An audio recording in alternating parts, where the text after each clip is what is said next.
Bonjour à tous, bonjour à tous les abonnés des guides tutoriels. C'est l'ingénieur Béni, ingénieur en génie civil et formateur dans guide tutoriel. Aujourd'hui, nous allons faire quelques exercices sur la méthode de 3 moments. Voilà les 4 exercices que nous allons faire aujourd'hui qui constituera les exercices pour la première série. Et les autres séries, les autres exercices, on fera après. Alors, avant de commencer par la résolution de ces exercices, essayons un peu de rappeler quelques formules que nous allons utiliser dans la méthode de 3 moments.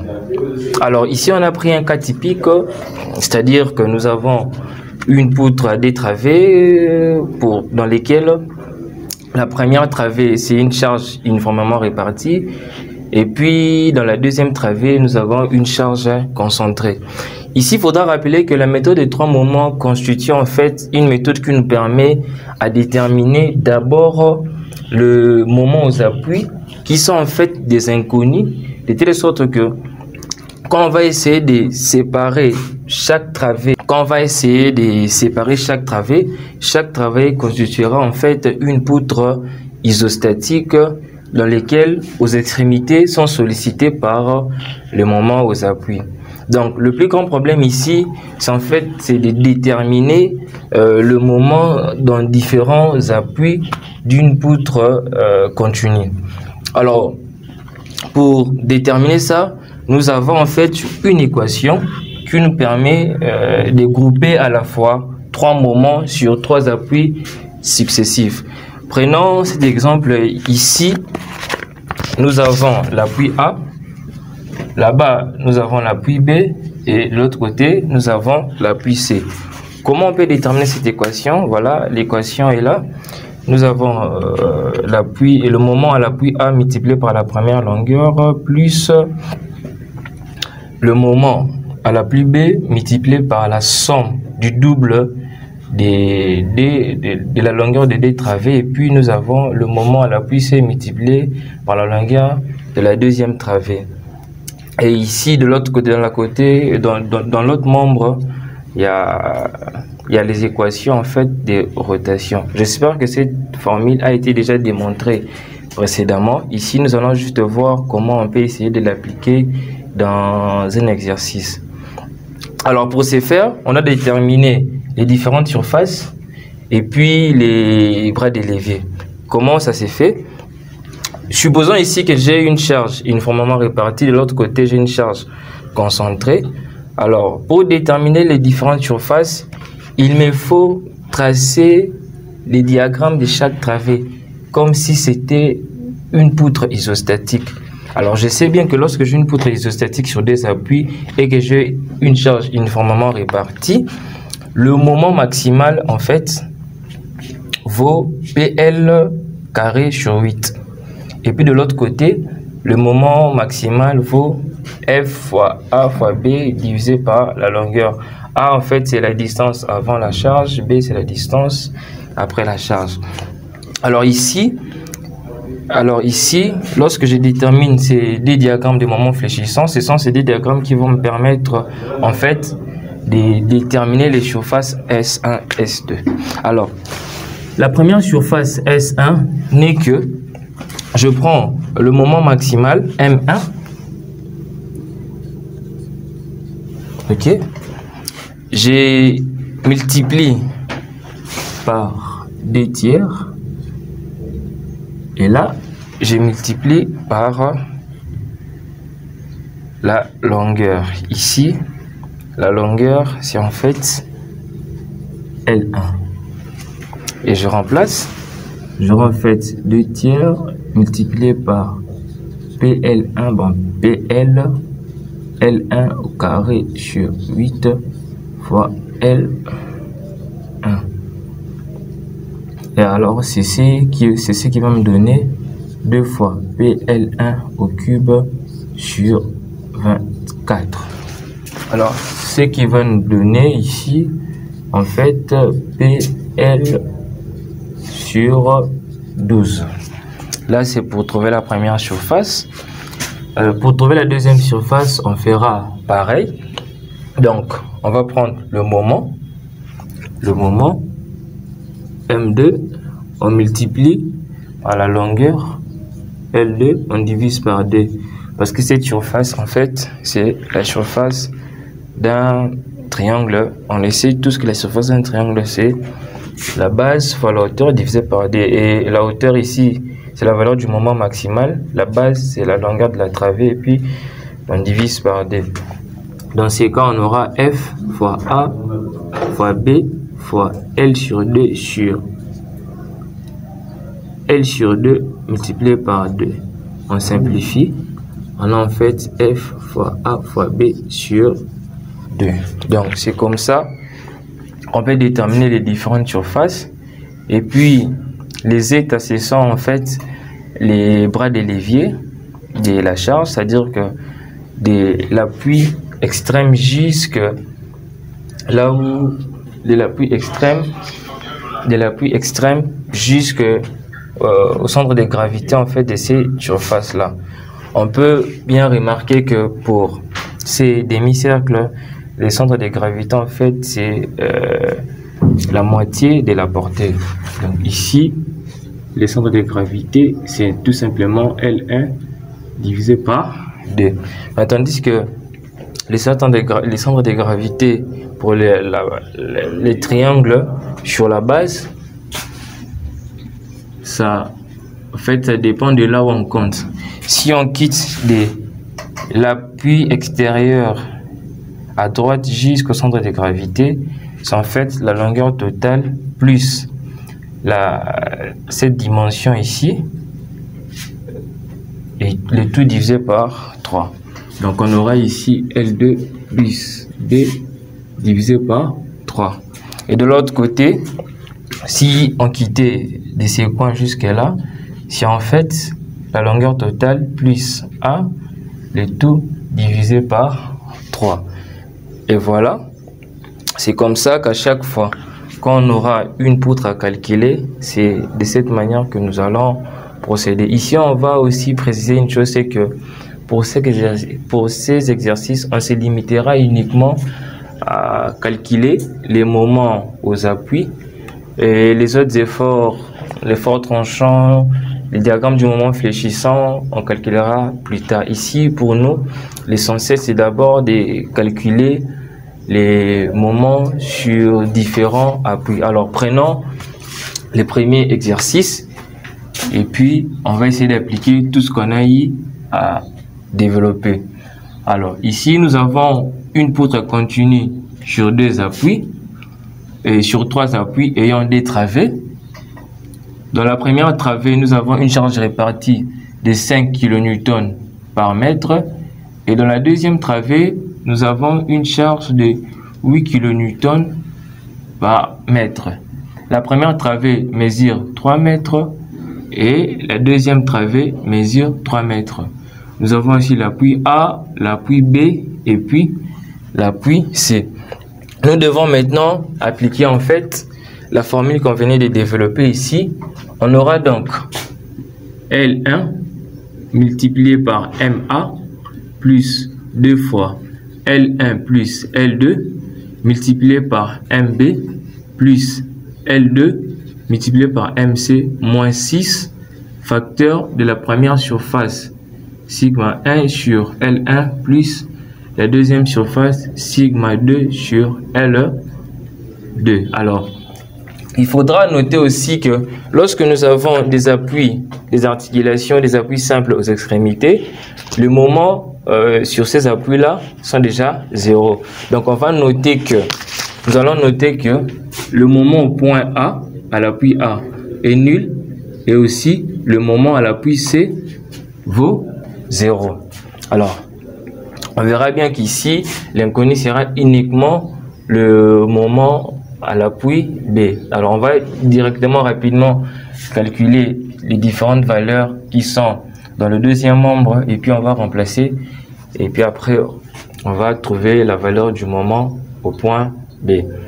Alors, pour S1, comme c'est une charge répartie, on avait déjà développé, S1 vaut PL1 L1 au cube sur 12.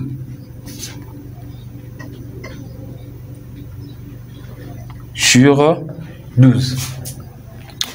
Alors, on va multiplier par, voilà, ça va me donner combien? On aura 5 qui est égal à 3 au cube sur 12. Après, sigma 1, c'est en fait L1 divisé par D. On aura dans ces cas 3 divisé par D qui est égal à 1,5. Et de l'autre côté là-bas, on aura, on doit calculer. Et puis si le L1 est égal à 3 mètres. De l'autre côté ici, on aura S2. On aura S2. C'est quoi? C'est P2 L2 au cube sur 12. On aura donc 8 fois 3 au cube sur 12. Ici, les bras des leviers, en fait, c'est aussi une charge uniformément répartie. Donc, c'est la moitié de la travée. On aura donc L2 sur 12, qui est en fait 3 sur 2, qui est égal à 1,5. Et puis, la longueur de la travée 2, c'est 3 mètres. On peut essayer soit de mettre toutes ces valeurs dans l'équation et puis tirer. Donc, on aura 2 facteurs de 3 plus 3 fois MB. Déjà, MA c'est 0, ça part. MC aussi c'est 0, ça part. Moins 6. Facteur S1, c'est 5 fois 3 au cube sur 12 multiplié par 3 sur 2. Le tout sur 3. Plus. De l'autre côté, on aura 8 fois 3 au cube sur 12 multiplié par 3 sur 2, le tout sur... Alors, on va tout calculer.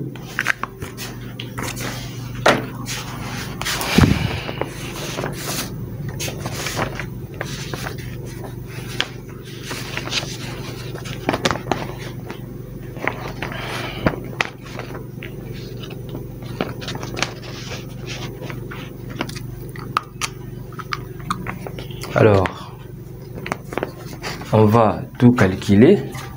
Après avoir calculé, ici, on aura moins 87,75. Et de l'autre côté, ici, on aura 12 MB. Alors, quand on tire MB, on aura en fait moins 8,75 divisé par 12. Et la valeur de MB, ça nous donne en fait moins 7,3125 kN/m. Voilà, donc on a trouvé la valeur du moment à l'appui B. Alors on précise que à l'appui A, le moment est 0, et puis à l'appui C, le moment est 0 aussi. Alors en connaissant ces moments, il est possible de séparer ces deux travées en précisant comment est-ce que le moment à l'appui B agit en fait. Voilà, c'est ce qui va nous permettre de déterminer le diagramme MNT. Et là, on a ça, on a ça, on a ça. Ici, nous aurons combien? 7,3125 kN/m. Ici, c'est rien. Ici, la portée, c'est 3 mètres. Et ici, la charge, c'est Nm. Et de l'autre côté, là-bas, nous aurons ça.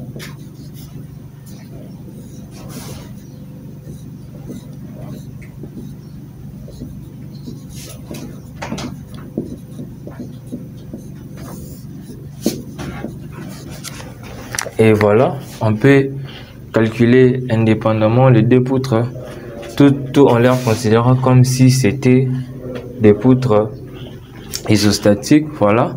Donc pour cet exercice, la méthode des 3 moments nous a permis de calculer le moment au point B.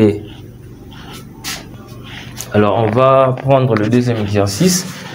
Cet exercice-là, on va essayer aussi de faire la même chose. On va essayer un peu de voir les différences se situent à quel niveau. Alors on commence. On va répandre la poutre ici. Il y a 3 appuis. Seulement que la différence là-bas, la charge, c'est la même partout. Pour les deux travées, nous avons 10 kN par mètre. Ici, la première travée vaut 3 mètres. La deuxième travée vaut 4 mètres. Alors, on va appliquer la même chose.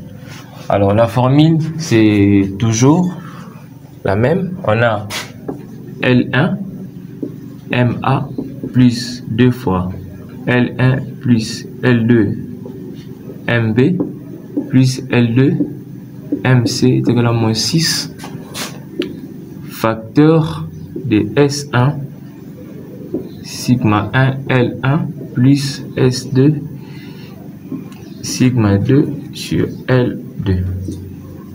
Voilà, on va noter là-bas A, B et puis C. Il faudra déjà savoir que le moment à l'appui A, c'est un moment nul. Le moment à l'appui C, c'est aussi un moment nul. Le notre inconnu reste que le moment à l'appui B. En remplaçant, donc, on aura L1, c'est combien? C'est 3 facteur de 0 plus 2 fois 3 plus 4 MB plus 4 fois 0 MC moins 6 facteur de S1 sigma 1 sur L1 plus S2 sigma 2 sur L2. Alors on voit bien que on aura 3 plus 4, ça fera 7 fois 2, ça fera 14. On aura 14 MB qui est égal à moins 6 facteur de S1 sigma 1 sur L1 plus S2 sigma 2 sur L2. Alors on fait pareil, on détermine S1, S2 comme précédemment. Alors S1, voilà, S1 comme c'est une charge répartie, le diagramme c'est la parabole. Alors la surface de la parabole c'est les 2 tiers multiplié par le moment max qui est PL1 1 au carré divisé par 8 multiplié par la portée, c'est L1. Donc on avait eu P1 L1 au cube sur 12. On calcule la surface. On aura combien? On aura 10 fois 3 au cube sur 12. Alors, on va calculer S2. C'est aussi pareil. On aura 10 fois 4 au cube divisé par 12. Ça c'est S1. Alors, sigma 1, ça sera aussi L1 divisé par 2. On aura en fait 3 divisé par 2. Sigma 2, c'est la même chose. On aura L2 divisé par 2. Divisé par 2. On aura 4 divisé par 2. Qui est égal combien? 2. Alors, on met tout en musique. On aura 14 MB qui est égal à moins 6. Facteur de S1, c'est 10 fois 3 au cube sur 12 multiplié par 3 sur 2, le tout sur 3, plus 10 fois 3 au cube sur 12 multiplié par 2, le tout sur 4. Alors, vous calculez chez vous, ça va nous donner combien?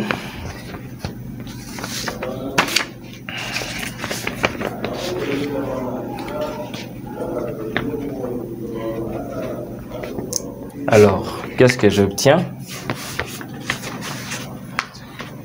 Dans ces cas ici, MB serait égal à moins 16,25 kN. Et là, on peut séparer les deux poutres,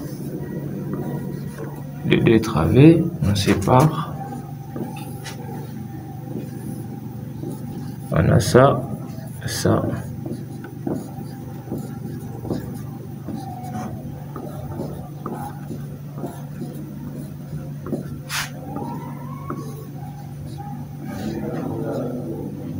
On a 16,25 kN/m, 16,25 kN/m.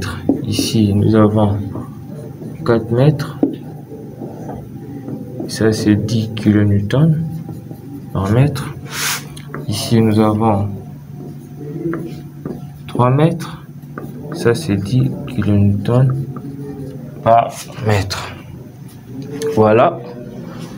Comment est-ce qu'il est possible de calculer en fait le moment aux appuis avec l'équation de 3 moments? On va passer à l'exercice suivant. Ici aussi, on va essayer un peu de voir comment est-ce que c'est quand même assez différent avec les deux exercices précédents. Alors,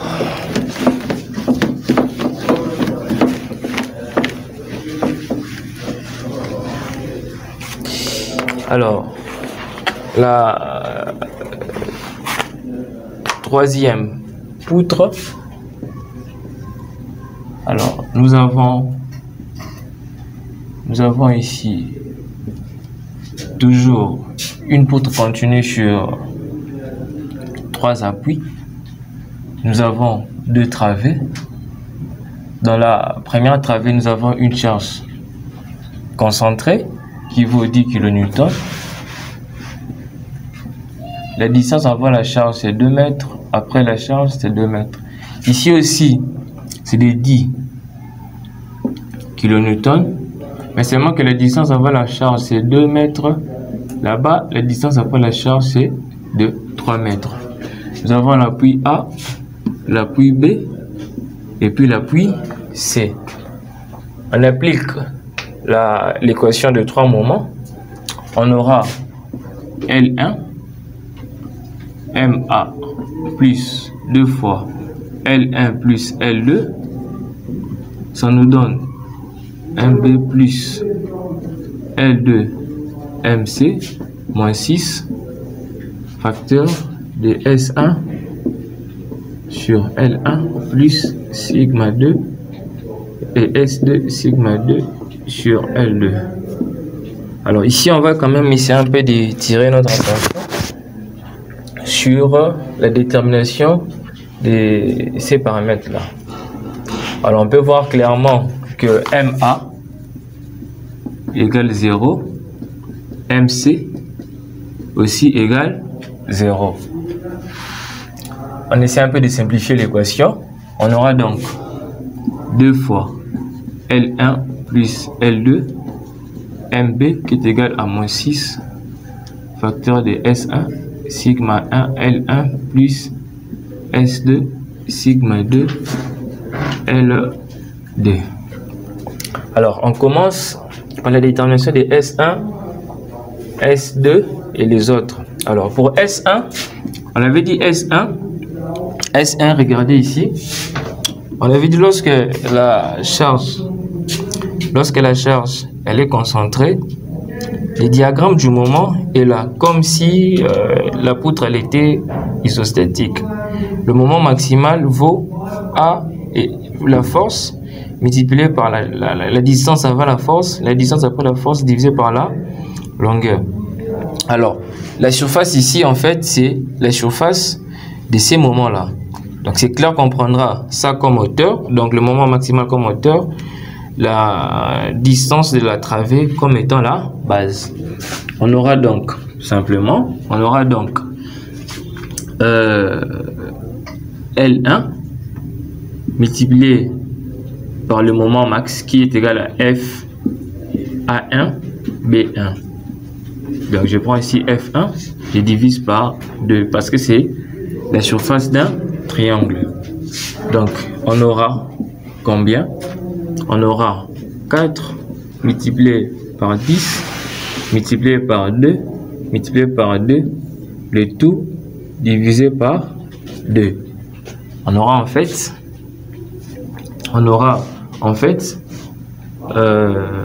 on peut simplifier 2 et 2 là-bas, 2 fois 4, ça fera combien? 8 fois 10, ça fera 80.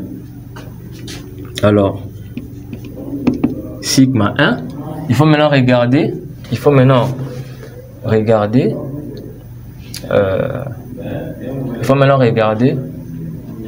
ah, j'ai oublié un graphique, on recommence, j'ai oublié un graphique.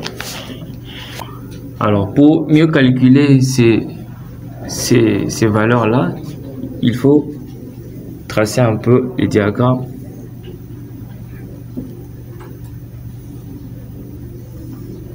Voilà. Voilà, on a ça. La charge est là. Et puis, la charge est là. On aura ça. On aura ça. Ici, c'est 10 kN. Là-bas, c'est 10 kN. C'est 10 kN. Donc, on peut effacer ça. Ça, c'est G1. Là-bas, c'est G2. Et là, jusqu'à G1, c'est sigma 1. Et là, jusqu'à c'est sigma 2. Ici, on a dit en fait, c'est 10 fois 2 fois 2, le tout divisé par 4. Ici, c'est 10 fois 2 fois 3, le tout divisé par 5. Donc ici, c'est le moment 2. Et là-bas, c'est le moment 1. Voilà. Donc, le moment 1, on aura 10 fois 2 fois 2 divisé par 4. Ça va nous faire 10. M2, on aura en fait 10 fois 2 fois 3 sur 5. On aura 10 divisé par 5, ça fera 2. Multiplié par 6, ça fera 12. Alors, sigma 1, en fait, sigma 1, c'est la distance de ces coins jusqu'à là. Alors, pour un triangle sur la base, on avait dit on prend la longueur totale plus la distance A, le tout on divise par 3. Donc, sigma 1, ça sera L1 plus A1, le tout divisé par 3. Alors, on aura en fait 4 plus 2, le tout divisé par 3. On aura 6 sur 3, ça va nous faire 2. Sigma 2, ça sera en fait de l'autre côté. On aura L2 plus BD, le tout divisé par 3. On aura en fait, donc lorsqu'il s'agit de ce côté-là, du coin du triangle jusqu'au centre de gravité, on prend maintenant la distance B. Alors, on aura 5 plus 3 divisé par 2. On aura 8 et divisé par 3. On aura 8 divisé par 3. Alors, on calcule la surface S1. La surface S1, c'est M1, L1 divisé par 2. On aura donc 10 fois 4, le tout divisé par 2. Ça me fera combien? 20. Alors la surface S2, je peux mettre ça ici. La surface S2, ça sera aussi M2 fois L2, le tout divisé par 2. On aura donc 12 fois 5, le tout divisé par 2. On aura 6 fois 5, ça nous fait combien? 30. On peut facilement remplacer dans l'équation et puis tirer. Donc on aura 2 fois L1, c'est 4, plus 5, facteur de MB, qui est égal à moins 6. S1, c'est 20. Je multiplie par sigma 1, c'est 2, sur L1, c'est 4, plus S2, c'est 30. Je multiplie par sigma 2, c'est 8 tiers sur 5. Alors, on va essayer de simplifier. On peut simplifier 3 et 30. Et ici, ça va nous rester 10. On peut simplifier 5 et 10. Ça va nous rester 2. Donc, ici, on aura 18 MB qui est égal à moins 6. Facteur, on peut simplifier lui et lui. On va rester avec 5 au-dessus. On aura donc 10 plus 2 fois 8, ça fera 16. Alors, on peut aussi simplifier 6 et 18. On va rester avec 3. Donc, on aura 3 MB qui sera égal à moins 26. Et puis, MB sera égal à moins 26 divisé par 3. Et quand on calcule moins 26 divisé par 3, ça donne combien? Moins 8,68. Moins 8,67 kN/m. Voici la valeur du moment au point B. Et on peut aussi montrer les différentes poutres isostatiques qui devront constituer cette poutre continue. Voilà, on aura donc ici la première poutre et de l'autre côté la deuxième poutre. Alors, dans la première poutre, on aura 6,67 kN/m. Là, on aura 8,67 kN/m. Ici, nous avons une charge concentrée qui sera égale à 10 kN. Là-bas, c'est 2 mètres. Là-bas aussi, c'est 2 mètres.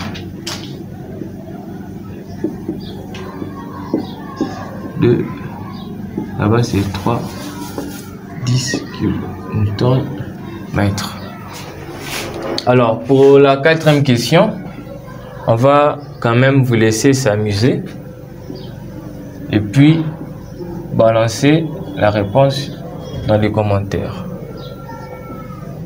Alors, nous avons cette charge-là 15 kN. Et là-bas, nous avons 7 kN par mètre. Ici, on aura 4 mètres, 3 mètres et puis 2 mètres. Voilà, ici nous avons A, B et puis C.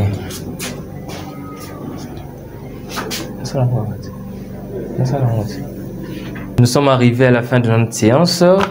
Abonnez-vous sur notre chaîne YouTube, suivez-nous sur notre page Facebook et consultez notre site www.kistutorial.com. Pour ne rien rater, c'était votre formateur Benny Pongo. Merci et à la prochaine.